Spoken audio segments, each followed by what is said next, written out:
In yesterday's class, we had seen how the king was very kind, how the king was very helpful.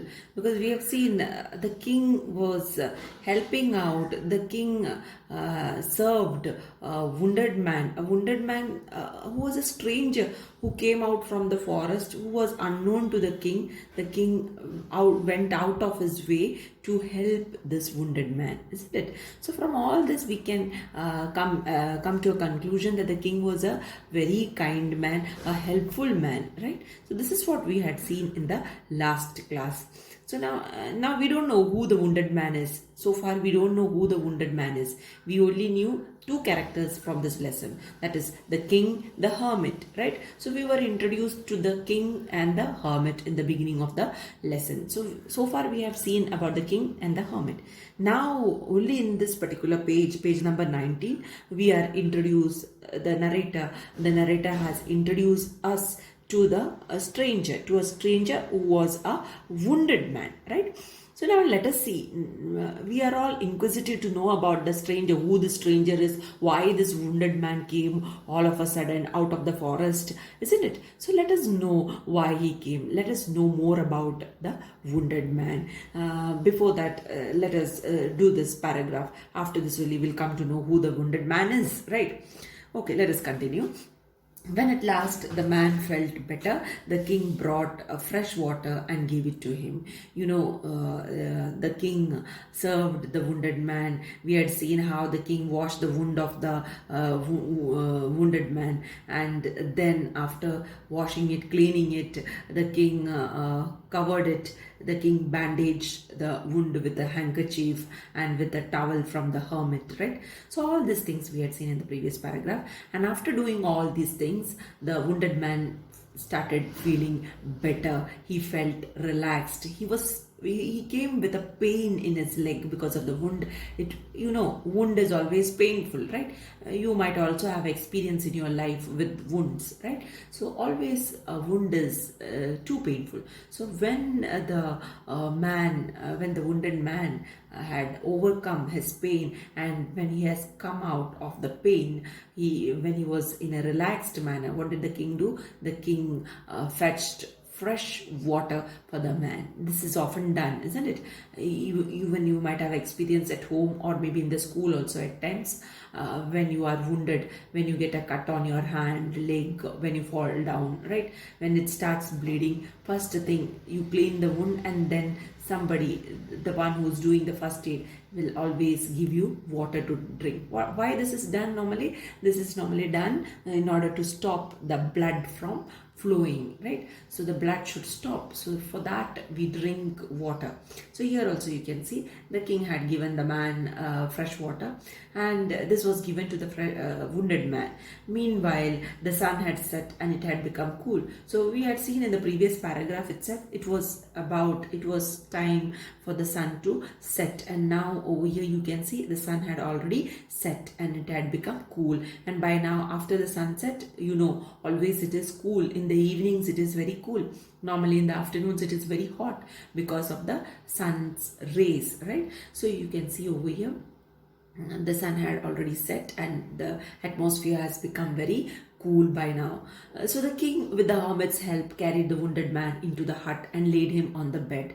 So what did the king do next? After giving water, first you see the king had healed the wound. He washed the wound, bandaged the wound, gave water to the wounded man, and after doing all these things, the king carried the man with the help of the hermit. The king alone was unable to carry the man inside the hermit's hut. So with the help of the hermit, he carried the wounded man inside the hut and made him lie on the bed. Okay, so this is what the king has done by now.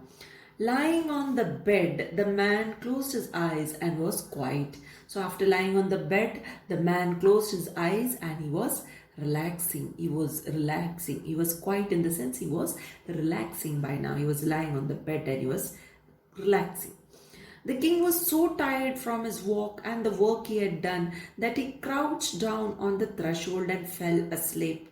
Right? The king was also tired by now. The king had traveled from his palace. He had traveled, and then he came half the way. He left his horse and he came walking towards the forest to meet the hermit. Right? And the work he had done. After coming to the hermit, he asked the hermit those three questions for which he was searching the answer. He asked those questions. After asking the questions, he went out to help the hermit. So you see, walking, then again working. So all this is work done, isn't it? So exertion of body.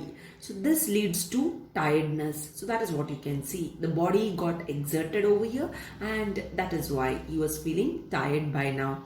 So he crouched down on the threshold and fell asleep. So what did he do? He too lay down. He too lay down on the threshold, on the floor, the entrance part itself, at the entrance area. He lay down. The king lay down, and there on the floor, you just imagine the king who had all comforts at his palace is lying down at the threshold of a hut.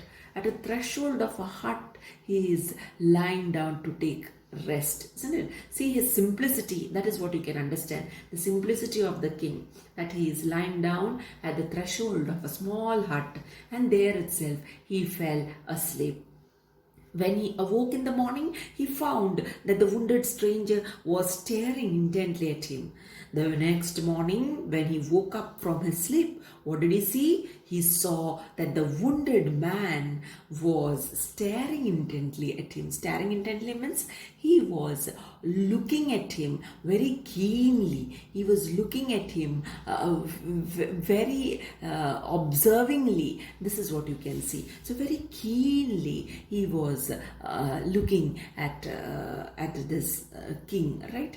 Who? The wounded man.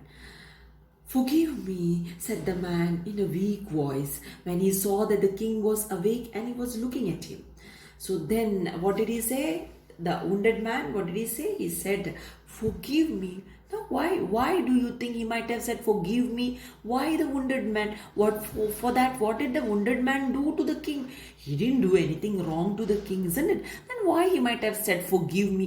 Let us see in the next part of the lesson why he might have said, "Forgive me" to the king, right? So he is asking the king to forgive him. For what the king will forgive him? Said the man in a weak voice. Very weakly he said this, right, to the king. When he saw that the king was awake and was looking at him, when he observed, so what was he doing? He was observing the king very keenly. He was looking at him very keenly.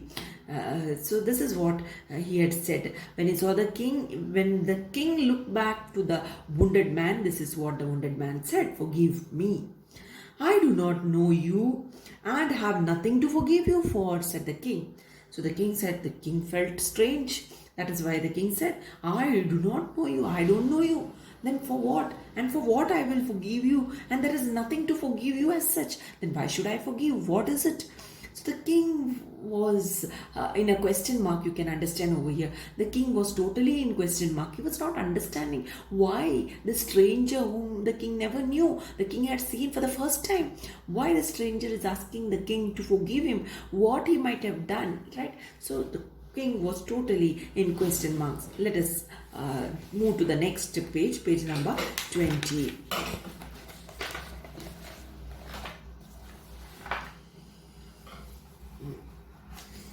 So here you can see page number 20, the first part of the text you can see.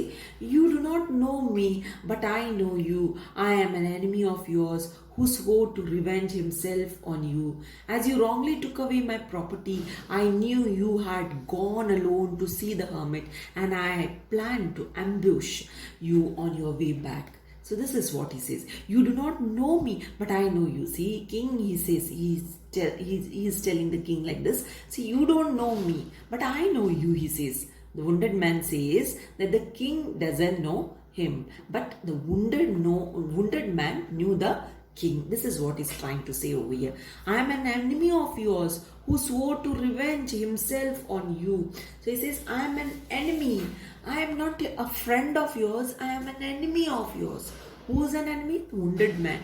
The wounded man says that he is an enemy of the king who swore to revenge. Now, what do you understand by the word swore over here? Who swore to revenge? Swore means he took a vow. He took a vow, isn't it? Don't you take vows like this? Isn't it? It's like a resolution what you take. It's a vow. No, I will never do it, or I will do something. I will score better marks for the next exam. These are what promises you take up, right? So like that, a sort of promise it is. So I am an enemy of yours who swore to revenge. So what did he promise over here? What vow did he take over here? He took a vow that he is going to take revenge of himself. He's going to take the revenge of himself. That means the king might have done something wrong to this man, to the wounded man, and for which he is trying to take the revenge to the king, right? On you. Now here, on you. Revenge himself on you. So he wants to punish the king, right? So he wanted to punish the king. He wanted to hurt the king. This is what he meant over here. As you wrongly took away my property. So he says, for what? For what he was having this enmity towards the king? Because the king had wrongly taken away his property, the wounded man's. So you can understand from here there was some sort of misunderstanding between the wounded man and the king. There was some sort of misunderstanding between the wounded man and the king. So the king misunderstood the wounded man, and he took the property of the wounded man and he kept it for himself, or maybe he had given it to someone, right? So this is the misunderstanding. That is what it is said, as you wrongly took away my property. So on misunderstanding the wounded man, the king had taken away his property. I knew you had gone alone to see the hermit, and I planned to ambush you on your way back. So he says, I was knowing about your plan. Whose plan? King's plan. That the king had planned to go to visit the hermit, right? So this plan was known to whom? To the wounded man. And so what did the wounded man plan on this? On this, the wounded man planned to ambush. So what do you understand by ambush? Ambush means to hide somewhere, okay? To stay in a hiding manner, wait for the person whom you are hiding for, and when the person comes in front of you, go to attack that person in a surprising manner, right? So this is what is done over here. So what was the wounded man doing in the forest? He was hiding from everyone. He was hiding from everyone in the forest. He was standing there waiting for the king to arrive to that place so that he can go at once, attack the king and kill the king. This is what the revenge he had in his mind. He wanted to finish off the king. He wanted to kill the king. So with that plan of killing the king, he had prepared himself, and he was waiting for the king very eagerly, hiding inside the forest, right? So you on your way back. So this is what he wanted to do. When he was returning, he wanted to kill him. So he wanted to attack the king surprisingly, and this is what it means. Ambush means surprisingly, waiting, hiding somewhere. Surprisingly, once he will come out and he will attack the person. So this is what all of a sudden he wanted to attack the king. This was his plan, and this was what he was carrying on. But you did not return. So what had happened over here? But the king did not return. So I came out to find you. And so what did this man do? He came out in search of the king. Why the king didn't return? He never expected that the king will be staying over there like that, helping out the hermit. Okay, so he might have thought that he'll be going to the hermit, he'll be finishing off with his work within seconds, within few hours, and he'll be returning. But it didn't happen, right? So he came in search, the wounded man came in search of the king. Why the king have not returned? So I came out to find you. Your bodyguard recognized me. So as he came out from his hiding place, who caught hold of him? The bodyguard of the king. The bodyguard of the king caught hold of the wounded man, and he understood that this person was going to attack the king. So he was a bodyguard of the king, so he had to protect his king. That was his duty. So as part of his duty, he might have done something. What it is, let us see. your bodyguard recognized me, and there the bodyguard recognized him. As I ran away, I fell and I was wounded. Okay, so he might have chased. Who chased? The bodyguard of the king. So on chasing, on the bodyguard chasing this man started running. The wounded man started running from the hiding place, and as he came running, he fell down, and there he got wounded. After falling down, he was wounded, right? I should have bled to death if you had not nursed me. So this is what the wounded man says. I would have bled to death. So this bleeding you had seen, the wounded man was bleeding like anything. This bleeding would have led him to death if the king would have not served him at the right time. Let me stop it over here, and I will continue it in the next class. Thank you very much.